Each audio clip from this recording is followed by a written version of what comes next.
이렇게 준비된 찬양으로 하나님 앞에 영광 올려 드려서 감사하고, 오늘 이 시간에도 우리가 하나님을 예배할 때 마음과 뜻과 정성을 다하여서 하나님을 예배하는 우리 모두가 되시기를 예수님의 이름으로 축원합니다. 누구든지 저마다 살아갈 때 원칙이라는 것이 있지요. 일을 할 때도 그렇고 항상 저마다 이 원칙이라는 것이 존재하게 되는데, 이 원칙이 어떻게 생겨나게 되었을까요? 자신의 삶의 철학일 수도 있고, 배워왔던 것이 몸에 밴 것일 수도 있고, 경험을 통해서 생겨난 것일 수도 있습니다. 어떤 면에서는 저마다 이 원칙이라는 것이 있기 때문에 이 세상이 유지가 되고 질서가 유지가 되는 것은 아닌가, 그런 생각도 들기도 합니다. 그런데 이 원칙이라는 것은 변하지 않아야 되는 것이죠. 그런데 이 원칙이라는 것이 상황에 따라, 환경에 따라 변하기도 한다라는 거예요. 절대 그렇게 변하면 안 되는데, 궁지에 몰리게 되면 변하기도 한다라는 것이죠. 오늘 본문에 다윗이 그렇습니다. 사울에게 쫓겨 광야를 또 돌아다니다가 원수의 땅인 블레셋으로 도망을 갔어요. 물론 큰 위기가 있었기 때문에 어쩔 수 없는 것이다라고 생각할 수가 있습니다. 그러나 가장 큰 이유는 사울에게서 피하여 더 이상 도망자가 되고 싶지 않았기 때문에 그런 거예요. 이 도망자 생활을 하면서 중요한 것은, 하나님은 언제나 다윗과 함께 하셨고, 도망자 생활을 하면서도 하나님은 그에게 수많은 은혜를 베풀어 주셨습니다. 그래서 다윗은 그 도망자 생활을 하면서도 하나님의 은혜를 경험하였던 다윗이에요. 그래서 여호와는 나의 목자시니, 나의 요새이시니, 나의 산성이시니, 나의 방패이시니, 나의 도움이시니 라고 이렇게 고백하지 않았습니까? 하나님은 다윗에게 기름 부으셔서 사울의 뒤를 이어 이스라엘의 왕으로 삼으시기 위하여 하나님은 그에게 기름을 부으셨어요. 이것은 하나님의 뜻이며 하나님의 약속입니다. 하나님의 약속이 있음에도 불구하고 다윗은 사울에 대한 두려움을 이기지 못하여서 결국에는 블레셋 땅으로 망명하게 된 것이에요. 여기에는 나름 이유와 명분이 있습니다. 가족들을 지켜야 되고, 자기 부하들을 책임져야 되고, 자기를 따르는 사람들을 책임져야 되는 수장이기 때문에, 리더이기 때문에 그런 충분한 명분과 이유가 있습니다. 상식적으로 생각해 본다라면은 맞아요. 다윗이 생각했던 것이 100% 맞습니다. 하지만 이 중요한 문제를 놓고 다윗은 하나님께 기도하지 않았고 하나님께 묻지도 않았다라는 사실이에요. 사울에게 피하여 블레셋으로 망명하였지만은, 사울에게 피한다고 해서 더 이상 두려움이 없이 편안하게 살아갈 수 있다라고 해서 문제가 끝날 것일까요? 더 이상 두려움이 없을까요? 고민이 없을까요? 여러분, 우리가 수많은 경험들을 통해서 위기만 넘기면 우리들은 문제가 없을 것이다라고 이야기를 합니다. 그러나 정말 그랬습니까? 아니에요. 전혀 생각하지도 못했던 곳에서 문제가 발생하게 되는 사실을 우리는 삶의 수많은 경험을 통하여 알 수가 있습니다.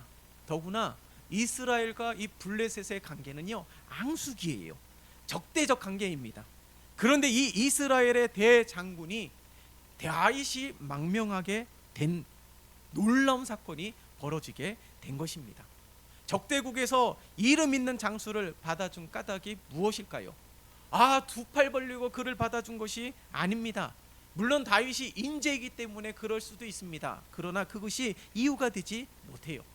블레셋 왕은요, 다윗이 망명한 사실을 통하여서 아주 교묘한 계략을 가지고 있습니다. 다윗을 통하여 이스라엘의 내분을 분열시키기 위한 그런 계획들을 가지고 있어요.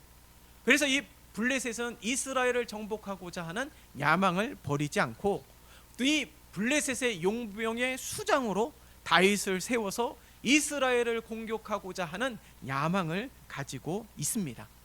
그러니까 이 블레셋 왕도 다윗도 서로 필요 충분 조건에 의해서 손을 잡았던 것이지, 서로가 진실로 믿었다라고 볼 수가 없는 것이죠. 그 단적인 예로 이 블레셋 땅으로 망명하였을 때에 블레셋 왕 아기스는 다윗의 근거지로 국경지대에 시글락에 머물게 하였습니다. 무엇을 의미할까요? 다윗도 수가 틀리면 바로 이스라엘로 도망가고자 했다라는 것이에요. 블레셋 왕의 입장에서도 다윗을 온전히 신뢰하지 못하기 때문에 국가적 차원에서 정착할 수 있도록 지원한다거나 그런 것들이 전혀 없습니다. 이스라엘을 공격하여서 자급자족하면서 살아갈 수 있도록 하였다라는 거예요. 그래서 이스라엘 사람들에게 원한을 사서 이제는 더 이상 이스라엘 땅으로 돌아갈 수 없게끔 다윗을 만들고 그를 부려먹기 위한 야망을 가지고 있는 것입니다. 그래서 다윗은요, 이 이스라엘 마을을 공격하는 것이 아니라 이스라엘과 적대적인 구슬과 기느스와 아멜렉 마을들을 쳐서 그들을 폭력하고 악탈하고 빼앗고 그러면서 자급자족하면서 살아가게 되었어요. 그러면서 아기스 왕에게는 이렇게 보고합니다. 내가 이스라엘 마을을 공격하여서 그 마을을 정복하였다라고 고백을 하고 있는 거예요. 다윗이 누구입니까? 하나님을 찬양했던 자이고 하나님을 예배했던 자이고 하나님을 의지하였던 자가 다윗입니다. 그렇게 광야 속에서도 도망자 생활하면서도 하나님을 찬양하였던 다윗인데 블레셋 땅에 거하면서는 하나님을 찬양하는 것이 멈추어졌어요. 블레셋 땅에 거하면서는 하나님을 예배하는 것이 그쳤습니다. 구약 학자들이 이렇게 이야기를 해요. 다윗이 블레셋 땅에 머물렀었던 1년 4개월 동안에 다윗은 10편의 시를 기록하지 않았다라는 겁니다. 무엇을 말할까요?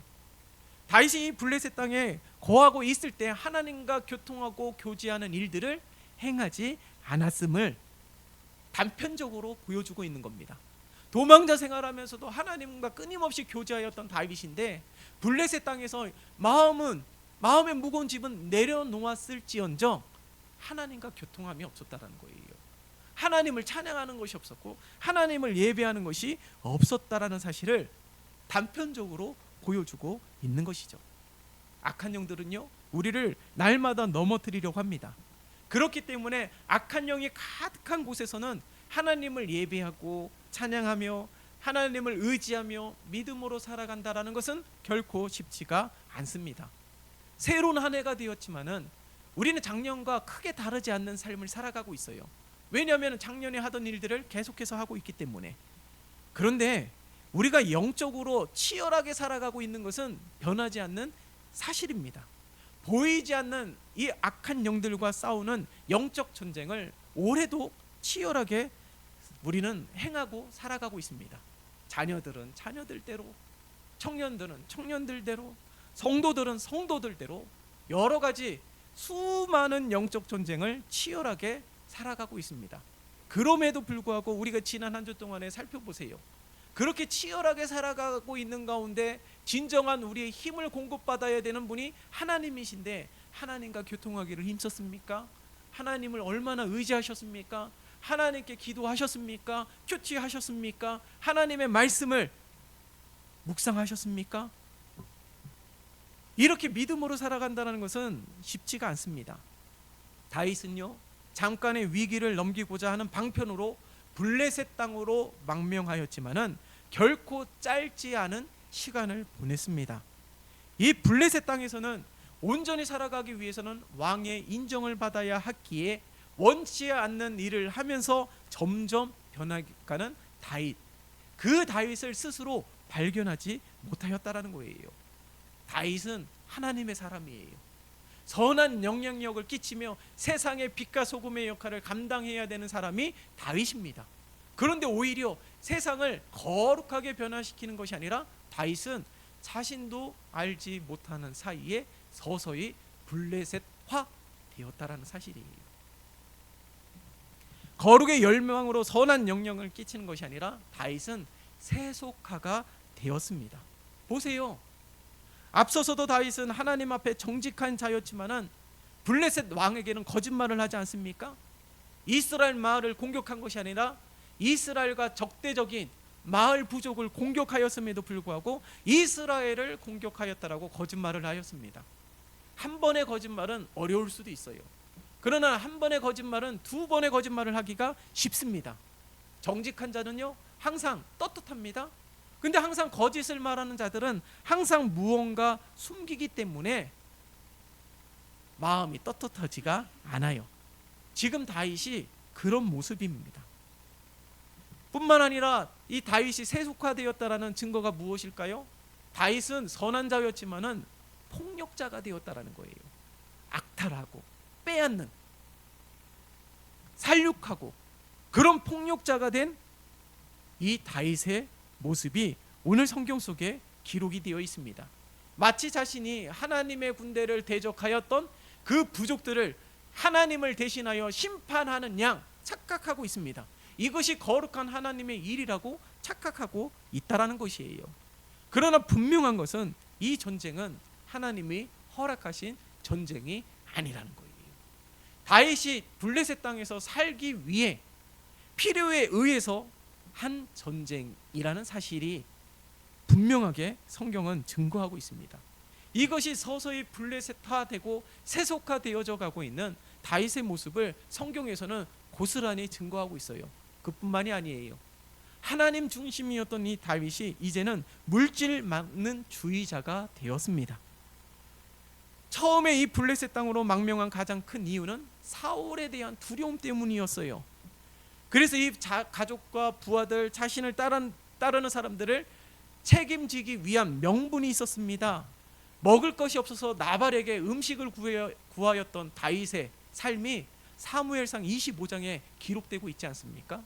그런데 이 부족들을 공격하여서 약탈한 것을 통하여서 이제는 더 이상 음식 때문에 걱정할 필요가 없어요. 오히려 음식이 풍족하게 비축하면서 지냈던 시절입니다. 그런데 이 다윗은 하나님보다 그것을 더 귀하게 여기면서 물질 맞는 주의자가 되었다라는 사실이에요. 폭력적인 다윗, 물질 맞는 주의자가 된 다윗. 다윗은 처음부터 그런 사람이 아니었습니다.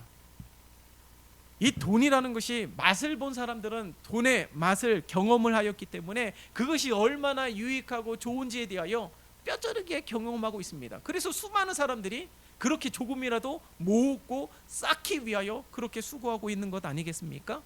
그 맛을 경험한 사람들은 분명히 그 가지고 있는 유익과 힘을 알고 있기 때문에 절대로 그것을 놓기가 어렵습니다. 이것이 블레셋의 사고 방식이라는 거예요. 거짓말을 하고 폭력을 행하고 물질 맞는 주의자로 살아가고 있는 모습. 사람은요 환경에 빠르게 적응한다고 이야기합니다. 하나님의 마음에 합한 자라고 말하였던 이 다윗이 블레셋에서 살기 위하여서 아기스 왕의 마음에 들기 위하여 안간힘을 쓰면서 살다 보니까 자신도 모르게 블레셋화가 된 것이에요. 우리도 삶 속에서 그러지 않습니까? 우리가 어떻게 해서든지 살아가기 위하여 저마다 다른 이유들을 가지고 있지만 우리가 그곳에서 열심히 살아가는 것은 너무나도 중요하지만 적당히 분위기 맞추며 적당히 타협하면서 모나지 않게 살아가고 있다라고 이야기하지만 그것이 무엇이 나쁘다라고 이야기할 수도 있지만 우리들이 서서히 마음은 평안할 줄 모르지만 우리들의 삶에는 조금 더 유익이 될 줄 모르지만은 영적으로는 서서히 병들어가고 있다라는 사실을 다윗을 통하여 발견하는 우리 모두가 되셨으면 좋겠습니다. 하나님은요 세상을 이기는 방법을 어떻게 말씀하셨냐면 세상을 이기는 방법은 구별된 삶을 살아야 된다라는 거예요. 세상 사람들처럼 똑같이 살아가서는 절대로 세상을 이길 수가 없습니다. 구별된 모습으로 살아가는 것, 그것이 무엇일까요? 거룩한 삶이라는 거예요. 다윗은 이 블레셋 왕 아기스의 환심을 사기 위하여 나는 당신의 종입니다 라고 고백을 했습니다. 물론 다윗의 고백은 진심이 아니었을 거예요. 이 위기를 면해야 되기 때문에 어떻게 해서든지 왕의 환심을 사야 되기 때문에 임기응변으로 한 것일 것입니다. 그러나 이 국경 지역에 머물게 하고 국가적인 차원도 없고 지원도 없는 그곳에서 자급자족하면서 수많은 악을 행하였던 이 다윗의 모습, 그것이 바로 우리들의 삶과 크게 다르지 않아요. 우리도 지난 한 주 동안에 살아가면서 우리들은 최선을 다했습니다. 아주 치열하게 살았습니다. 당연히 그렇게 살아가야 됩니다. 그러나 하나님이 없는 치열함은 의미가 없는 거예요. 하나님을 의지하지 않는 치열함은 의미가 없는 것입니다.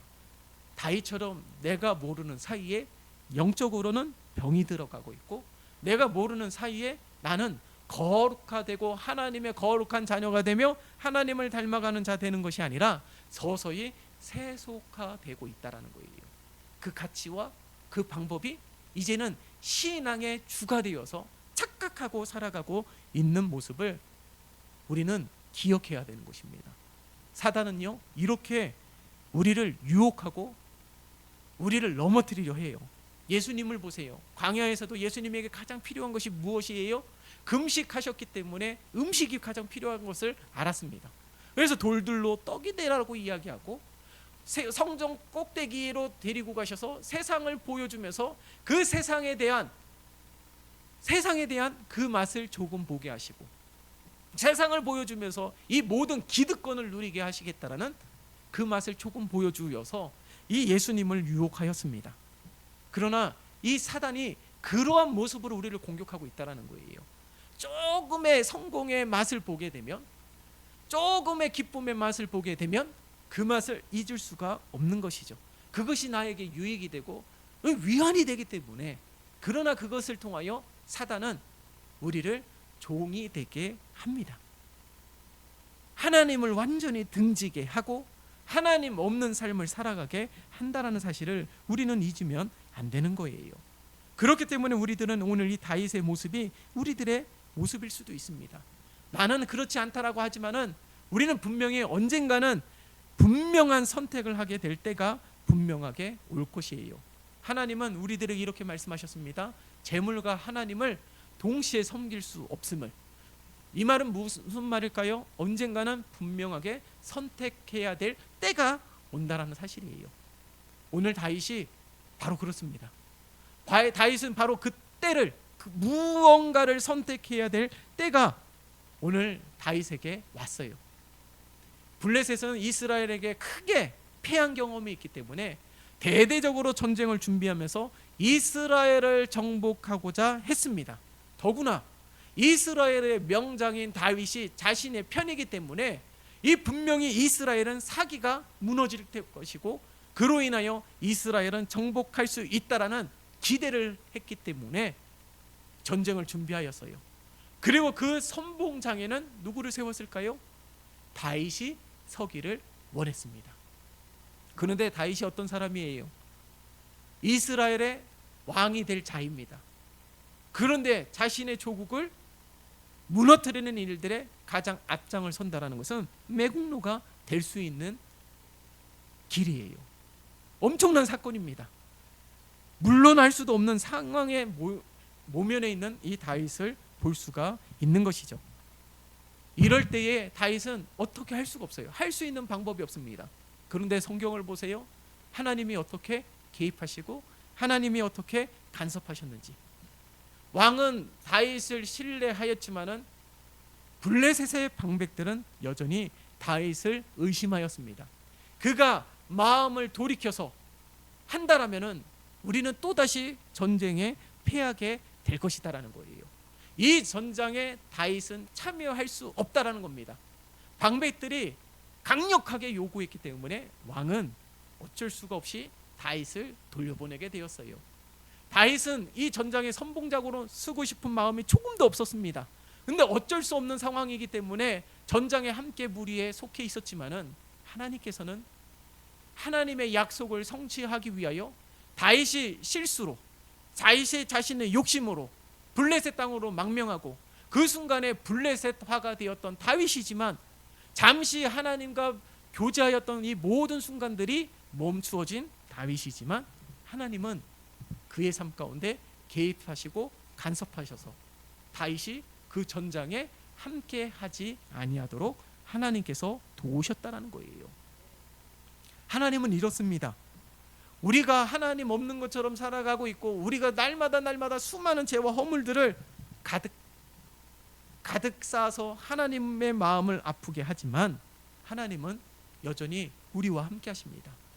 그리고 하나님의 뜻을 성취하기 위하여 하나님의 약속을 성취하기 위하여 하나님은 우리들의 삶 가운데 끊임없이 개입하고 간섭하고 있다라는 사실을 우리는 잊으면 안 되는 것입니다.